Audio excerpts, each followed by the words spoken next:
그는 이렇게 시작한다. 예수께서는 사람들 한가운데가 아니라 산 위로 올라가셨다고.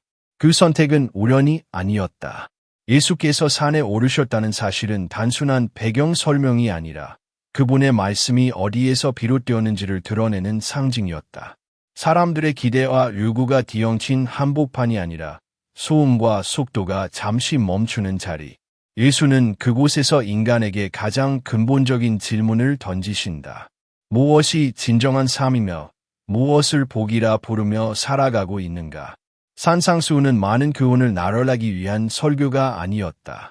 그것은 행동 지침을 늘어놓는 도덕 강연도 종교적 규범을 정리한 목록도 아니었다. 오히려 그분의 말씀은 인간이 이미 너무 오래 당연하게 여겨온 기준을 하나씩 내려놓게 하는 침묵의 초대였다.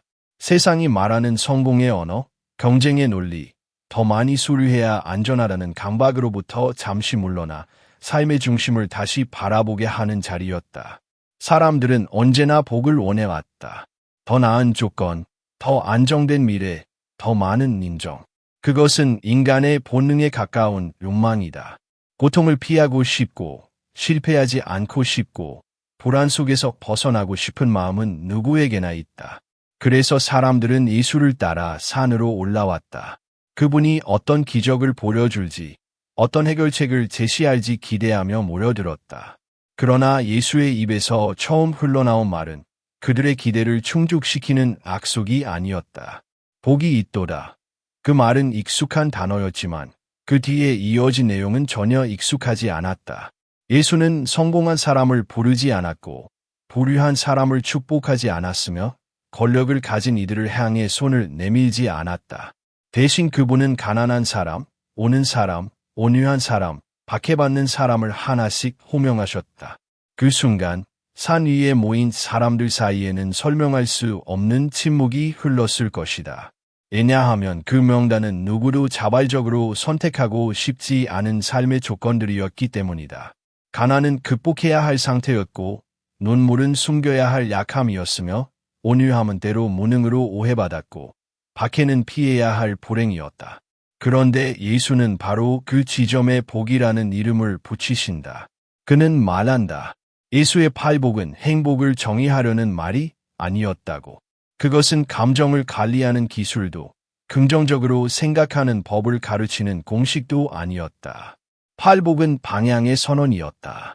인간이 어디를 향해 걸어가고 있는지를 묻는 질문이었고 지금까지 붙들어 온 기준이 과연 생명을 살리는 기준이었는지를 되묻게 하는 말씀이었다. 산상수훈은 그래서 불편하다. 듣는 이를 안심시키기보다 흔들어 놓는다. 이미 알고 있다고 생각했던 가치들을 다시 점검하게 만들고 신앙조차도 성공의 도구로 사용하려 했던 마음을 조용히 드러낸다. 예수는 복을 약속하시지만 그 복은 즉각적인 보상이 아니라 삶 전체를 관통하는 길로 제시된다. 그 길은 넓고 편안한 길이 아니라 때로는 이해받지 못하고 손해를 감수해야 하는 길이다. 그는 강조한다. 예수께서 산에서 말씀하셨다는 사실은 그 말씀이 현실과 동떨어진 이상이 아니라는 증거라고. 산은 도피의 장소가 아니라 다시 내려오기 위한 준비의 자리였다. 예수는 산 위에서 세상을 버리라고 가르치지 않으셨다. 오히려 세상 속으로 다시 들어가되 전혀 다른 기준으로 살아가라고 초대하셨다. 팔복은 그 초대의 문장이다. 그 문장은 인간에게 이렇게 묻는다. 지금 당신이 복이라 부르는 것은 무엇인가? 안정된 삶인가? 인정받는 자리인가? 아니면 흔들리지 않는 신념인가? 그리고 그 기준이 무너질 때 당신의 삶은 무엇으로 지탱되고 있는가? 예수는 복을 조건으로 거래하지 않으셨다. 어떤 행동을 하면 복을 주겠다고 약속하지 않으셨다. 대신 이미 그 자리에 있는 사람들, 세상의 기준으로는 실패하거나 뒤처진 것처럼 보이는 이들을 먼저 바라보셨다. 그 시선 속에는 연민만이 아니라 분명한 선언이 담겨 있었다. 하느님의 나라는 지금 이 자리, 이 사람들로부터 시작된다는 선언이었다. 그는 말한다.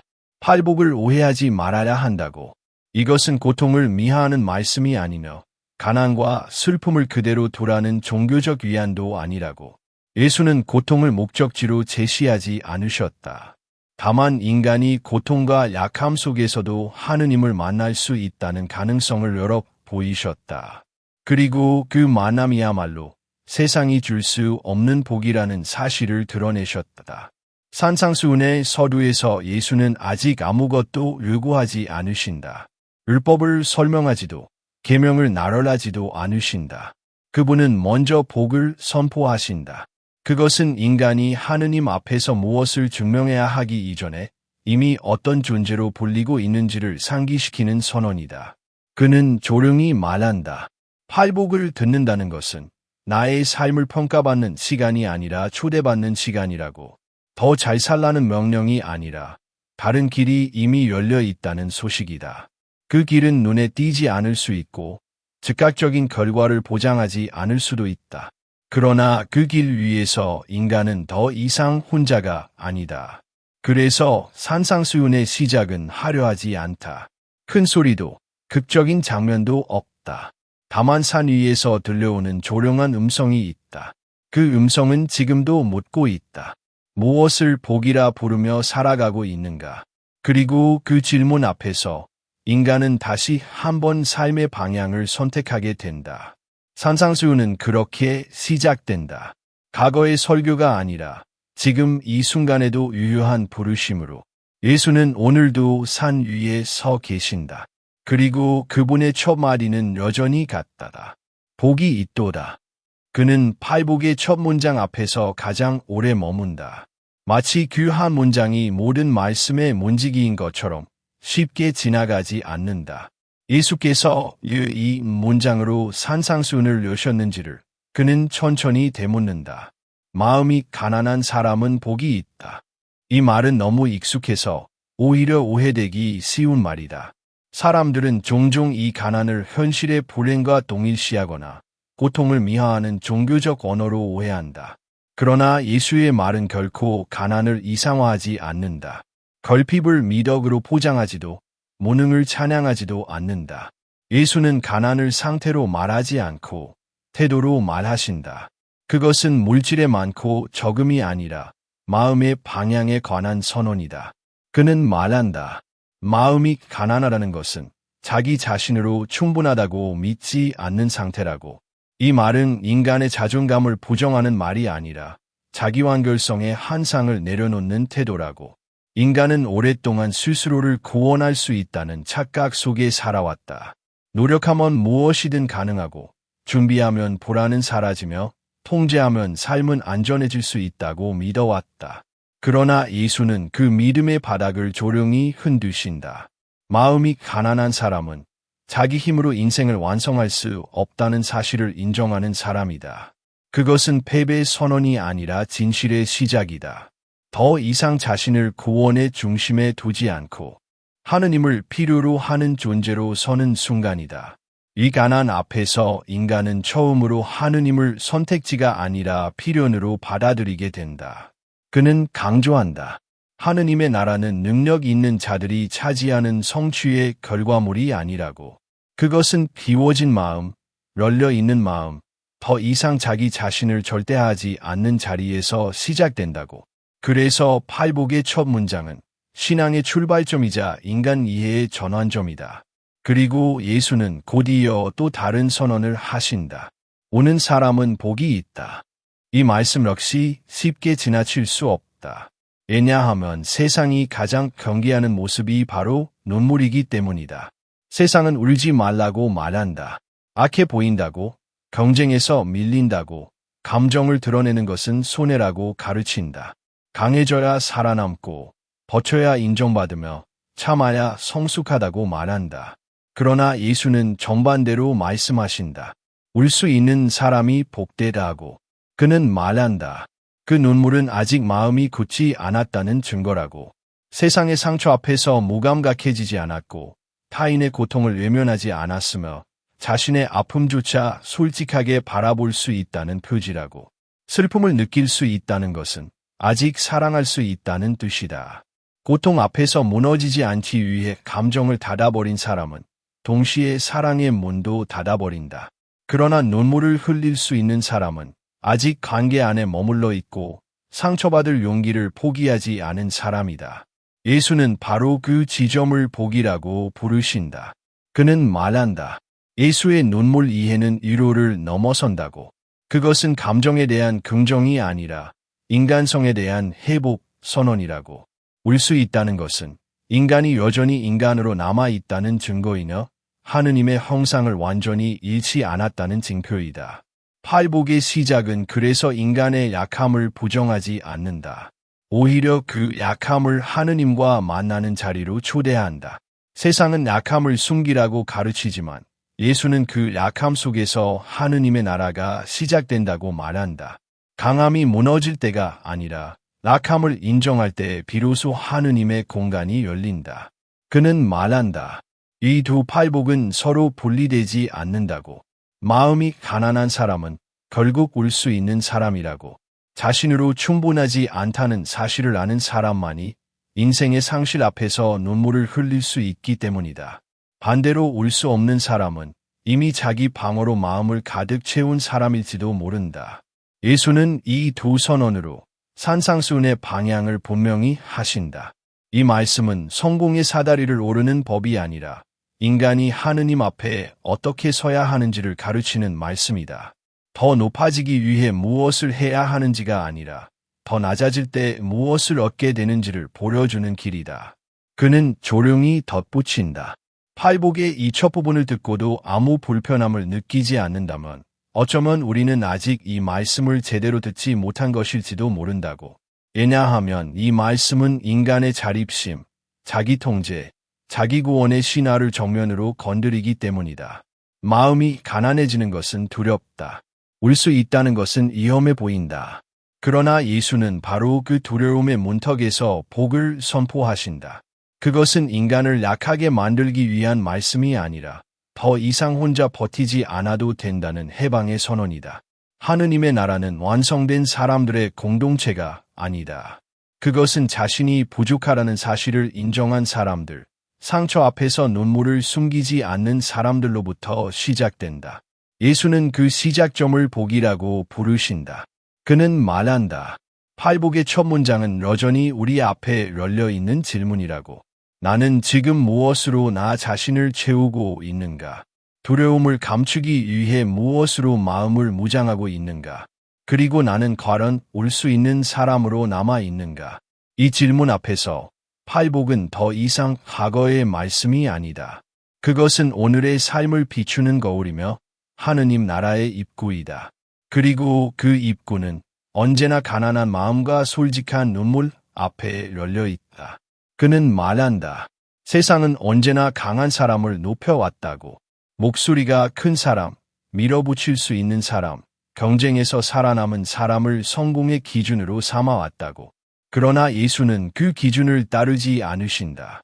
그분은 강함의 반대편에 서 있는 사람을 기억하신다. 그리고 조용히 이렇게 말씀하신다. 온유한 사람은 복이 있다. 이 말씀 앞에서 그는 잠시 멈춘다.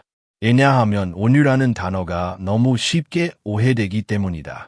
사람들은 온유를 약함으로 착각하고 물러섬으로 오해하며 자기 주장을 포기한 상태로 이해한다. 그러나 예수가 말하는 온유는 결코 그런 것이 아니다. 온유는 힘이 없는 상태가 아니다.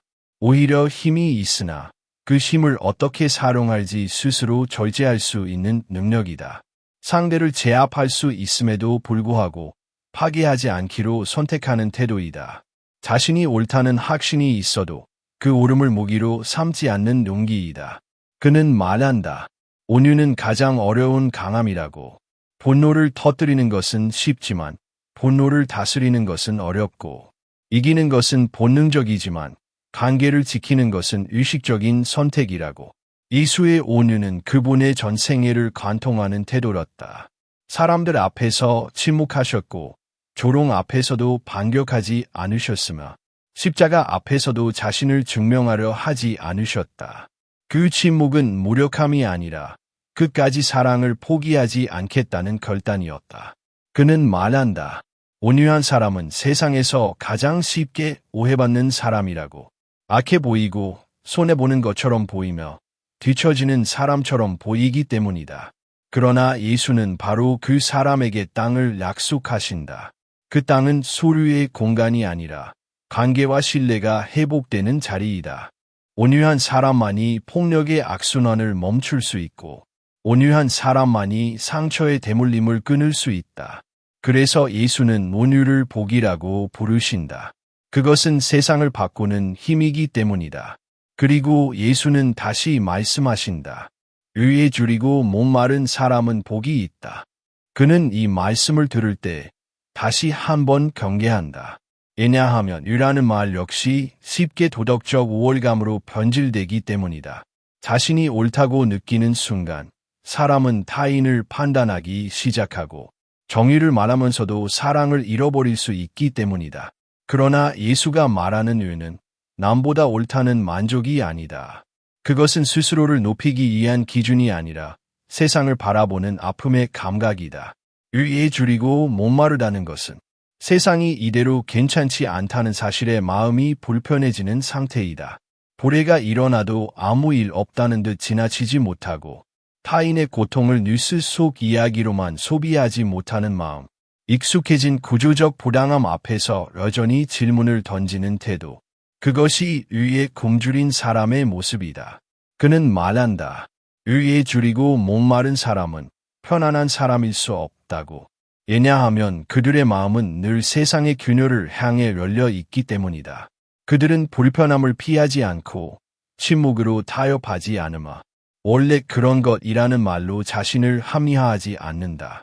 이 굶주림은 단순한 분노가 아니다. 그것은 하느님의 마음을 닮아가려는 갈망이다. 하느님께서 불의 앞에서 침묵하지 않으셨듯 그분의 의를 갈망하는 사람 역시 무감각해질 수 없다. 그래서 예수는 이 굶주림을 복이라고 부르신다. 왜냐하면 그 갈망이 결국 사람을 움직이게 하기 때문이다. 아무것도 하지 않는 평온보다 불편하지만 행동하게 만드는 갈망이 하느님 나라에 더 가깝기 때문이다. 그는 말한다. 온유와 의에 대한 갈망은 서로 떨어질 수 없다고. 온유가 없는 의는 폭력이 되고 의에 대한 갈망이 없는 온유는 방관이 되기 때문이다. 예수는 이 두 팔복을 통해 제자들이 어떤 사람으로 살아가야 하는지를 보여주신다. 힘을 가졌으나 절제할 줄 아는 사람, 세상의 불의 앞에서 눈을 돌리지 않는 사람, 강함과 민감함을 동시에 품은 사람. 팔복은 성공한 사람을 위한 말씀이 아니다. 이미 모든 것을 가진 이들을 위로하기 위한 문장이 아니다. 이 말씀은 세상의 아픔 앞에서 여전히 질문을 멈추지 않는 사람들, 편안한 침묵보다 불편한 양심을 선택하는 사람들을 위한 말씀이다. 그는 조용히 말한다. 이 말씀을 듣는 우리는 스스로에게 물어야 한다고. 나는 강해 보이기 위해 무엇을 포기했는가? 나는 편안해지기 위해 어떤 불의를 외면해 왔는가? 온유는 포기가 아니라 선택이고 의에 대한 갈망은 불만이 아니라 소명이다. 예수는 이 두 가지를 복이라고 부르신다.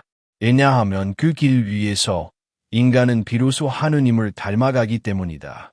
그래서 팔복은 오늘도 우리를 불편하게 만든다. 그러나 그 불편함 속에서 하느님의 나라는 조용히 가까워지고 있다. 그는 자비에 대해 말할 때 의도적으로 목소리를 낮춘다. 마치 이 주제가 크고 웅장한 선언이 아니라 인간의 가장 깊은 내면을 건드리는 고백이기라도 한듯이. 자비는 크게 일칠 수 있는 말이 아니라 오래 침묵한 그래야 비로소 꺼낼 수 있는 말이기 때문이다. 예수는 이렇게 말씀하신다. 자비로운 사람은 복이 있다. 이 한 문장은 듣는 이의 마음을 곧바로 불편하게 만든다. 왜냐하면 자비는 대부분의 경우 우리가 가장 피하고 싶은 선택이기 때문이다. 자비는 계산되지 않고 공평하지 않으며 손해를 감수해야 하는 길로 우리를 이끈다. 그래서 사람들은 자비를 말하면서도 그 범위를 은근히 제한하려 한다. 그러나 그는 분명히 말한다. 예수께서 말씀하신 자비는 용서받을 자격이 있는 사람을 용서하는 행위가 아니라고.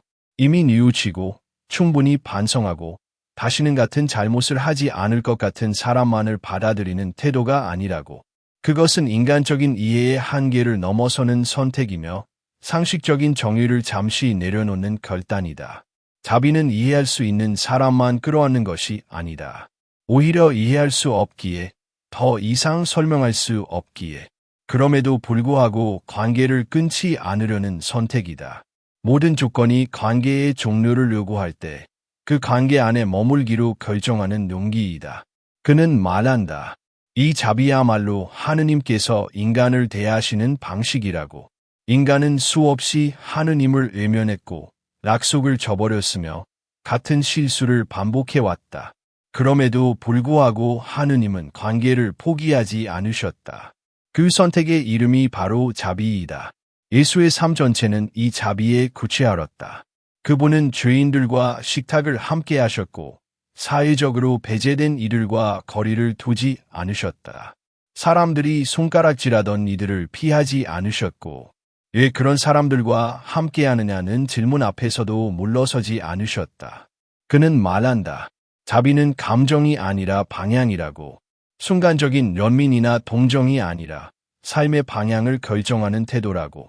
자비로운 사람은 상처받지 않는 사람이 아니라 상처받을 위험을 감수하는 사람이다.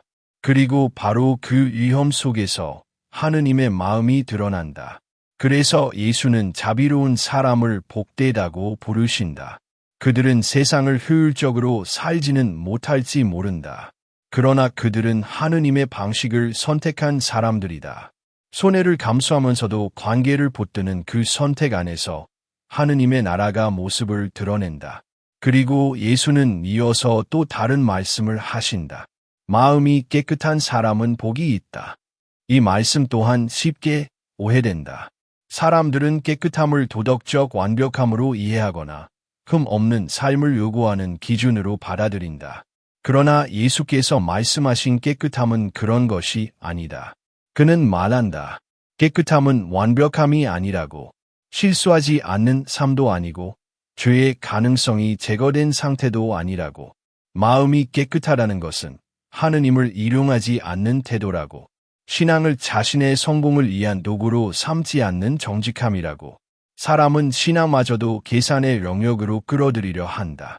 기도하면 잘 될 것 같고 믿으면 보호받을 것 같고 하느님을 가까이 하면 인생이 더 안전해질 것이라는 기대를 품는다. 그러나 그 기대가 신앙의 중심이 되는 순간 하느님은 목적이 아니라 수단으로 전락한다. 마음이 깨끗한 사람은 하느님 앞에서 자신의 욕망을 숨기지 않는다. 그리고 동시에 그 욕망으로 하느님을 조종하려 하지 않는다. 그들은 하느님을 일용하지 않고 하느님 앞에 선다. 그 차이는 미묘하지만 신앙의 본질을 완전히 갈라놓는다. 그는 말한다. 하느님을 보는 사람은 정보를 많이 아는 사람이 아니라고. 성경 지식이 많고 교리를 잘 설명할 수 있는 사람이 아니라 욕망이 정리된 사람이라고. 무엇을 얻기 위해 하느님을 찾는지가 아니라 하느님 앞에서 무엇을 내려놓을 수 있는지가 분명한 사람이라고. 그래서 마음의 깨끗함은 지적인 성취가 아니라 내적인 정직함이다. 자신의 동기를 속이지 않고 신앙의 이름으로 욕망을 포장하지 않는 태도이다. 그 정직함 속에서 인간은 하느님을 본다. 여기서 본다는 것은 눈으로 확인한다는 의미가 아니라 삶 속에서 그분의 현존을 인식하며 살아간다는 뜻이다. 그는 말한다. 자비와 마음의 깨끗함은 깊이 연결되어 있다고. 자비 없는 깨끗함은 차가운 판단이 되고 깨끗하지 않은 자비는 자기만족으로 흐르기 쉽다. 예수는 이 두 가지를 함께 말씀하심으로써 신앙이 감정이나 규칙 중 하나로 치우치지 않도록 균형을 잡으신다. 팔복은 신앙의 기술을 가르치지 않는다. 어떻게 기도하면 응답받는지, 어떻게 살아야 축복을 받는지에 대한 공식이 아니다. 팔복은 신앙의 방향을 바로잡는다. 하느님을 향해 걷고 있는지 아니면 하느님을 일용해 다른 곳으로 가고 있는지를 묻게 한다. 그는 조용히 덧붙인다. 이 말씀 앞에서 우리는 스스로에게 물어야 한다고. 나는 누구에게 자비를 베풀 준비가 되어 있는가? 그리고 나의 신앙은 정말 하느님을 향하고 있는가? 아니면 나 자신을 향하고 있는가? 자비는 쉬운 선택이 아니다. 마음의 깨끗함 또한 저절로 주어지지 않는다. 그러나 예수는 이 두 길을 복이라고 부르신다. 왜냐하면 그 길 위에서 인간은 하느님의 마음과 가장 가까워지기 때문이다. 그래서 팔복은 오늘도 조용히 우리를 초대한다. 더 강해지라고, 더 완벽해지라고 말하지 않는다. 대신 이렇게 묻는다. 그럼에도 불구하고 사랑할 수 있는가? 그리고 아무 조건 없이 하느님 앞에 설 수 있는가? 그 질문 앞에서 하느님의 나라는 말없이 우리 곁에 다가오고 있다. 마지막 팔복에 이르면 그는 자연스럽게 속도를 늦춘다. 예수의 음성이 이 지점에서 더 크거나 더 격렬해지기 때문이 아니라 오히려 더 분명해지기 때문이다. 이 말씀은 설명을 요구하지 않고 선택을 요구하기 때문이다. 의로움 때문에 박해를 받는 사람은 복이 있다. 이 문장은 위로처럼 들리지만 동시에 분명한 경고이기도 하다. 예수는 처음부터 숨기지 않으신다. 참된 복은 언제나 세상과 충돌할 수밖에 없다는 사실을, 하느님의 기준으로 살아가는 삶은 결코 세상의 기준과 완전히 겹쳐질 수 없다는 진실을 그는 말한다. 팔복을 살아간다는 것은 편안한 신앙을 보장받는 일이 아니라고, 오히려 그 길은 오해를 동반하고 때로는 손해와 고록을 감수해야 하는 길이라고, 의로움 때문에 박해를 받는다는 것은 특별한 영웅적 행위를 의미하지 않는다. 그것은 아주 일상적인 선택들 속에서 시작된다. 침묵하는 것이 더 안전한 순간에 진실을 외면하지 않기로 결정하는 것, 다수의 편에 서는 것이 편리할 때 양심의 소리를 따르기로 선택하는 것, 그 작고 조용한 선택들이 세상에서는 불편한 존재가 되게 만든다. 예수는 그 현실을 미화하지 않으신다. 그분은 그래도 괜찮다고 가볍게 말하지 않으신다. 대신 이렇게 말씀하신다. 그 길 끝에 하늘 나라가 있다고. 이 약속은 보상의 거래가 아니다. 지금 고통을 참으면 나중에 보상받는다는 계산 가능한 공식이 아니다.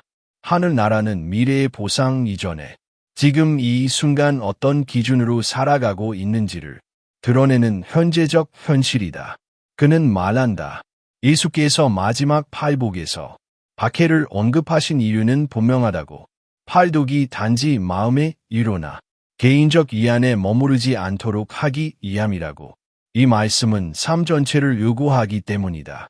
팔복은 세상을 부정하라고 가르치지 않는다. 그러나 세상에 순응하라고도 가르치지 않는다.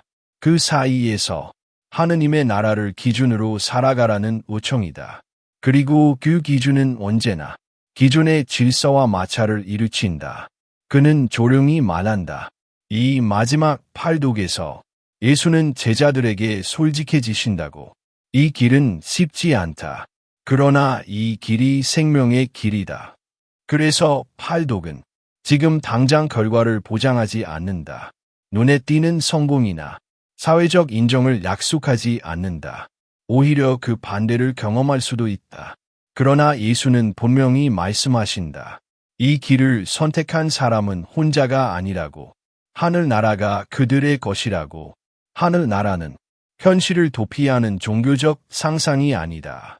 그것은 하느님의 통치가 이미 시작되었음을 의미하는 언어이다. 비록 세상은 그것을 알아보지 못할지라도 하느님의 나라는 의로움 때문에 흔들리는 삶 속에서 이미 살아 움직이고 있다. 그는 말한다. 마지막 팔복은 앞선 모든 팔복을 하나로 묶는 결론이라고. 마음이 가난해지고 눈물을 숨기지 않고 온유를 선택하며 위에 굶주리고 자비를 포기하지 않고 마음을 정직하게 지키는 삶은 결국 세상과의 긴장을 피할 수 없기 때문이다. 그래서 마지막 팔복은 놀라운 반전이 아니라 자연스러운 기결이다. 팔복의 길을 끝까지 걸어가면 반드시 이 지점에 도달하게 된다. 그는 덧붙인다. 이 말씀은 두려움을 주기 위한 것이 아니라고. 오히려 현실을 직시하게 하기 위한 말씀이라고. 예수는 제자들에게 거짓된 기대를 심어주지 않으신다. 신앙이 모든 문제를 해결해 줄 것처럼 속이지 않으신다. 대신 이렇게 묻는다. 그럼에도 불구하고 이 길을 선택할 것인가? 그래서 산상수훈은 옛 설교로 남아있지 않다. 그것은 박물관 속 문서가 아니라 지금도 인간의 삶을 흔드는 살아있는 말씀이다. 읽는 순간 이해되는 말씀이 아니라 사는 동안 계속해서 되묻게 되는 말씀이다. 예수는 오늘도 묻고 계신다. 성공이 복이라고 믿는 세상 한가운데서 너는 무엇을 복이라 부르며 살고 있는가? 안전함을 복이라 부르고 있는가? 아니면 진실함을 복이라 부르고 있는가? 편안함을 선택하고 있는가? 아니면 옳음을 포기하지 않고 있는가? 이 질문은 정답을 요구하지 않는다. 대신 삶으로 응답하라고 초대한다. 하루의 선택 속에서, 관계의 방향 속에서, 침묵과 발언의 순간 속에서 조금씩 드러나는 응답을 기다린다. 그는 마지막으로 이렇게 말한다. 팔복은 완성된 사람을 위한 말씀이 아니라고. 여전히 흔들리고 자주 실패하며 때로는 두려움에 물러서는 사람들에게 다시 방향을 가리켜 주는 말씀이라고. 그래서 팔독은 끝나지 않는다. 한 번 듣고 지나가는 설교가 아니라 매일의 삶 앞에서 다시 살아나는 질문이다. 너는 무엇을 복이라 부르며 살고 있는가? 그 질문 앞에서 인간은 여전히 선택의 자리에 서 있다. 그리고 바로 그 자리에서 팔복은 오늘도 살아있다.